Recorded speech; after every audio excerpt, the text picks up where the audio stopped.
கவின் ஆக்டிங்கில் லாஸ்ட்டாக ரிலீஸ் ஆன மூவி தான் வந்துட்டு பிளடி பகர். இந்த படத்துக்கு மிக்ஸ்டு ரிவ்யூஸை தாண்டி நிறைய இடத்துல நெகட்டிவ் ரிவ்யூஸ் வந்து மூவி வந்து ஃப்ளாப் ரேஞ்சுக்கிட்ட போயிடுச்சு. பட் ஓடிடியில் வந்ததுக்கப்புறம் எனக்கு இந்த மூவி இப்போ தான் பார்க்குறதுக்கு டைம் கிடச்சிச்சு. ஸோ இந்த படத்தில் இருக்க ஹிடன் டீட்டெயில்ஸை இப்போ நம்ம இந்த வீடியோவில் பார்க்க போகிறோம். கண்டிப்பாக இந்த வீடியோ உங்களுக்கு பிடிக்கும்னு நினைக்கிறேன். இந்த வீடியோ ஃபுல்லாக பார்த்துட்டு உங்களுக்கு பிடிச்சிச்சுன்னா மறக்காம ஒரு லைக் போட்டு என்னை சப்போர்ட் பண்ணுங்கள். அதே மாதிரி நம்ம சேனலில் தொடர்ந்து பார்க்கணும்னு நினச்சிங்கன்னா மறக்காம சப்ஸ்கிரைப் பண்ணி என்னை சப்போர்ட் பண்ணுங்கள். நம்ம இன்னும் 500 சப்ஸ்கிரைபர் வரைக்கும் இன்னொரு 100 சப்ஸ்கிரைபர்ஸ் தான் தேவைப்படுது. நீங்கள் கண்டிப்பாக என்ன சப்போர்ட் பண்ணுவீங்கன்னு நினைக்கிறேன். சரி, ஓகே, வாங்க வீடியோக்குள்ளே போகலாம்.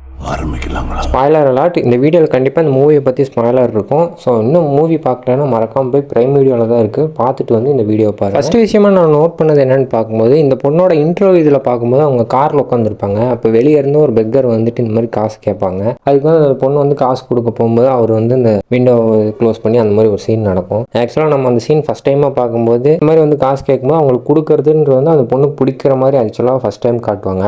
பட் ஆக்சுவலாக நமக்கு வந்து மூவி எண்டிங்கில் தான் தெரியும் அந்த பொண்ணு வந்து இந்த மாதிரி ஆல்ரெடி வந்து ஒரு பெக்கர், அந்த ஒரு அவங்களோட குடும்பத்தை வந்து இந்த மாதிரி தப்பு பண்ணியிருக்கு. அதை வந்து மனசில் வச்சுட்டு இனிமேல் நம்ம தப்பு பண்ணக்கூடாதுன்னு சொல்லி தான் வந்து அந்த ஒரு சீன் வச்சுருப்பாங்க. அதாவது சிம்பிளாக சொல்லணும்னா ஆல்ரெடி வந்து ஒருத்தவங்க ஃபேமிலியில் இந்த மாதிரி நம்ம தப்பு பண்ணிட்டோம், அதுக்கு பிராயச்சித்தமாக ஏதாவது பண்ணணும்னு சொல்லி அந்த பொண்ணு வந்து யார் என்ன ஹெல்ப் கேட்டாலும் பண்ணுற மாதிரி ஒரு பொண்ணை தான் அந்த ஒரு சீனில் வந்து அந்த பொண்ணை காட்டியிருப்பாங்க. அடுத்ததாக நான் நோட் பண்ண இன்னொரு விஷயம் என்னென்னா, ஆக்டர் ராதா ரவி கடைசி சீனில் அந்த ஒரு பிரதர்ன்ற ஒரு கேரக்டர் வந்து பேலஸ்க்கு வர மாதிரி ஒரு சீன் வச்சுருப்பாங்க.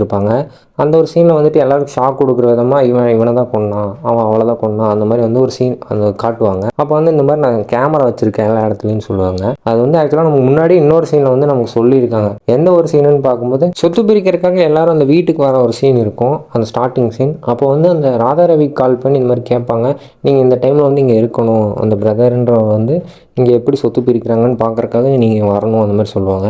அதுக்கு வந்து அவர் எந்த ஒரு ரெஸ்பாண்டும் பண்ணாமல் ஃபோன் கட் பண்ணுற மாதிரி தான் வந்து சீன் வச்சுருப்பாங்க. பட் நம்ம நல்லா பார்த்தோம்னா ஒரு ஃபோன் கட் பண்ணிவிட்டு அடுத்து ஃபோனில் ஏதோ ஒன்று யூஸ் பண்ணுற மாதிரி காட்டுவாங்க. அப்படியே வந்து அந்த கேமரா அடுத்து டிரான்சிஷன் பண்ணி இந்த கான்ட்ராக்ட் சைன் பண்ணுறதுக்கு இங்கே என்ன நடக்குதுன்னு சொல்லி அந்த ஒரு கேமரா மூலியமாக தான் வந்து அந்த ஒரு ஃபோக்கஸ் வச்ச மாதிரி சீன் வந்து காட்டியிருப்பாங்க.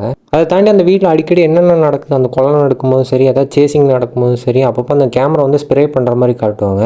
அதாவது ஆக்டர் ராதா ரவி வந்து இந்த சீனை வந்து அவங்க பார்த்துட்ருக்காரு கேமரா மூலிமா, அதை வந்து நமக்கு இன்டெரக்டாக வந்து காட்டுற மாதிரி தான் அந்த ஒரு சீனை அமைச்சிருப்பாங்க. யாரெல்லாம் இந்த ஒரு விஷயத்தை நீங்கள் மூவி ஃபஸ்ட் டைம் பார்க்கும்போது நோட் பண்ணீங்கன்னு சொல்லி மறக்காம கீழே உள்ள கமெண்ட் பாக்ஸில் கமெண்ட் பண்ணுங்கள். அடுத்ததாக நான் நோட் பண்ண இன்னொரு ஹிடன் டீட்டெயில் என்னென்னா, இந்த படத்தில் பெக்கரை நடித்த ஆக்டர் கவின் பெக்கரை தாண்டி இன்னும் நிறைய வேலை செய்கிற மாதிரி இந்த படத்தில் காட்டுவாங்க. அது எப்போலான்னா அவருக்கு ஒரு ஃபேமிலின்னு ஒன்று இருக்கும்போது மட்டும்தான் வந்து அவர் பெக்கர்ன்ற ஒரு தொழிலை பண்ணாமல் மற்ற வேலையை பார்க்குற மாதிரி காட்டுவாங்க. எக்ஸாம்பிளுக்கு கவினோட சின்ன வயசு அந்த ஒரு ஃப்ளாஷ்பேக்கில் பார்த்தோம்னா ஃபஸ்ட்டு அவர் வந்து ஒரு பெக்கராக தான் இருப்பார். அதுக்கப்புறம் அந்த ஒரு அவர் லைஃப்பில் வந்து ஒரு பொண்ணு வந்ததுக்கப்புறமா அவர் வந்து இந்த வீடு கட்டுற வேலை அந்த மாதிரி ஒர்க் தான் பார்ப்பார்.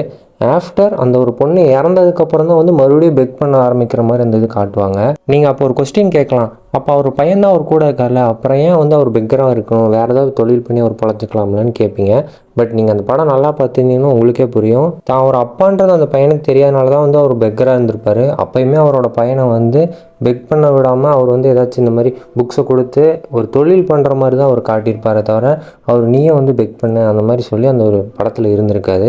எப்போ வந்து அவர் ஒரு பெக்கராக இல்லாமல் ஒரு வேறு ஒரு தொழில் பண்ண ஆரம்பிக்கிறாருன்னா கடைசியாக அவரோட பையன்கிட்ட வந்து நான் தான் உன் அப்பான்னு சொல்லும் போது அவர் ஒரு செக்யூரிட்டி வேலைக்கு போகிற மாதிரி காட்டி அந்த ஒரு படத்தை முடிச்சு வந்து சூப்பராக இருந்துச்சு. மூவியோட ஹிடன் டீட்டெயில்ஸ் தாண்டி இந்த ஒரு வீடியோ எடிட் பண்ணும்போது மூவியோட ட்ரெய்லர் பார்த்தேன். அதில் வந்து கடைசியாக இன்னொரு ஹிடன் டீட்டெயில்ஸ் தோணுச்சு. அது இந்த ஒரு வீடியோவில் சொல்லணும்னு ஆசைப்பட்றேன், சொல்கிறேன். ட்ரெய்லர் கட்டு எண்டிங்கில் பார்க்கும்போது மூவி டைட்டில் போடுவாங்க. அப்போ பார்க்கும்போது நிறைய குள்ளநரி கூட்டத்துக்கு நடுவில் பிளடி பகர் இருக்க மாதிரி வந்து டைட்டில் வந்து போடுவாங்க.